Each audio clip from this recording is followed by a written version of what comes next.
Olá! Em nome da Fort College, duas boas-vindas a esta nossa explicação de hoje. Nós vamos mergulhar agora no fascinante processo de construir argumentos sólidos a partir de pesquisas primárias sobre a rede Solana. Bom, pensem nesse guia que estamos começando como uma verdadeira planta baixa de engenharia. Afinal, a gente não vai simplesmente empilhar tijolos de informação de qualquer jeito, certo? A nossa grande meta aqui é desenhar o alicerce, entender a estrutura a fundo e construir um argumento científico que seja resistente, testável e totalmente coeso. É hora de organizar as ideias. O nosso roteiro arquitetônico de hoje é super direto. 1. Introdução à síntese. 2. O mosaico e as balanças. 3. Formulando uma tese. 4. Resolvendo conflitos. 5. O esboço estruturado. E, para fechar, a conclusão e os próximos passos. Vamos lá. Parte 1. Introdução à síntese. Do levantamento ao alicerce. Na etapa anterior dos nossos estudos, o nosso foco foi o mapeamento temático.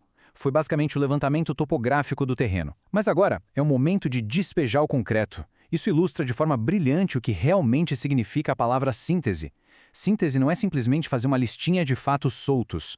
Como a gente pode ver nesta equação, toda síntese requer uma reivindicação clara, ancorada firmemente por uma evidência revisada por pares, e tudo isso conectado por um raciocínio lógico. Cada peça tem que se encaixar de forma milimétrica. Parte 2. O modelo mosaico e balanças, dois modelos mentais complementares.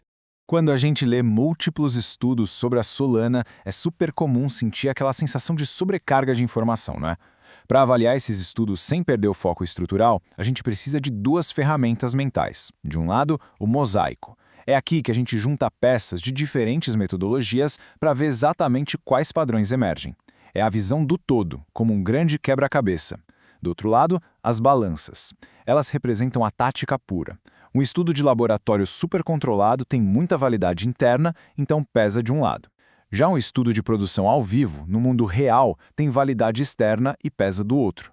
A gente precisa das duas abordagens juntas para dar sentido aos dados e conectar qualquer contradição. Parte 3. Formulando uma tese focada. A hora é de criar o projeto central. Com as ferramentas em mãos, a gente chega na formulação de uma tese focada. Ela é, sem exagero, a espinha dorsal de qualquer artigo. O ponto crucial aqui é escrever algo que seja defensável e bem específico. Essa declaração de que a arquitetura da Solana possibilita alto throughput de pico em ambientes controlados, mas o desempenho sustentado depende do provisionamento, olha só, isso é a regra de ouro de uma tese de frase única. O uso dessa estrutura condicional, dizendo exatamente onde a rede é rápida e quais são os gargalos práticos, é o que torna um argumento cientificamente testável. Parte 4. Resolvendo evidências conflitantes. Como lidar com arquitetos em discussão.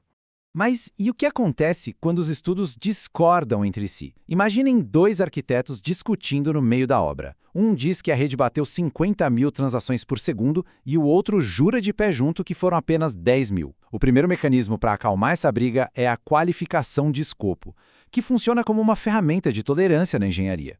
Ela esclarece as condições exatas de um achado.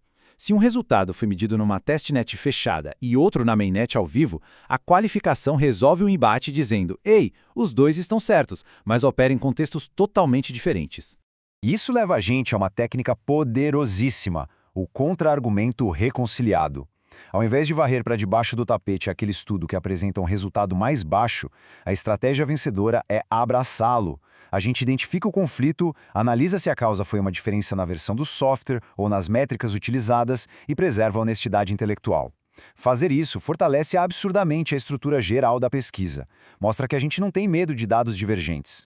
Parte 5. O esboço estruturado. Literalmente montando a planta baixa. Com os conflitos resolvidos, a gente entra de fato na montagem da planta baixa. O nosso framework de trabalho é dividido em colunas super simples e visuais: tema, reivindicação, evidência e ponderação. A gente pega, por exemplo, o tema throughput, transforma em uma reivindicação claríssima, lista os artigos que servem como evidências e lá na ponderação a gente define que o estudo precisa ser qualificado para ambientes de teste. O mesmo acontece com o tema da descentralização. É exatamente assim, de forma muito metódica, que a gente mapeia temas brutos e os transforma em suportes de concreto armado. Para manter a obra no prumo, essa metodologia toda se resume a 5 passos no mundo real. Primeiro, a gente elabora uma pergunta muito bem focada. Segundo, cria a tese condicional. O terceiro passo é montar aquele esboço estruturado que acabamos de ver. No quarto, redigimos o parágrafo reconciliador para os conflitos. E, por último, adicionamos os marcadores de transição com as citações.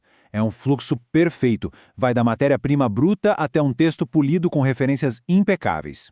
Para garantir que essa estrutura toda não vai desabar sobre um teste de estresse, é vital lembrar de 3 melhores práticas. Número 1. Triangulação.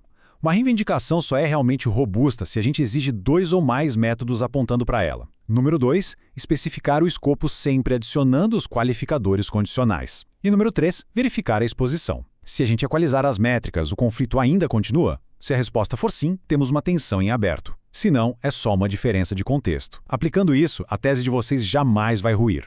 E chegamos à parte 6, conclusão e próximos passos. Os preparativos para o projeto final.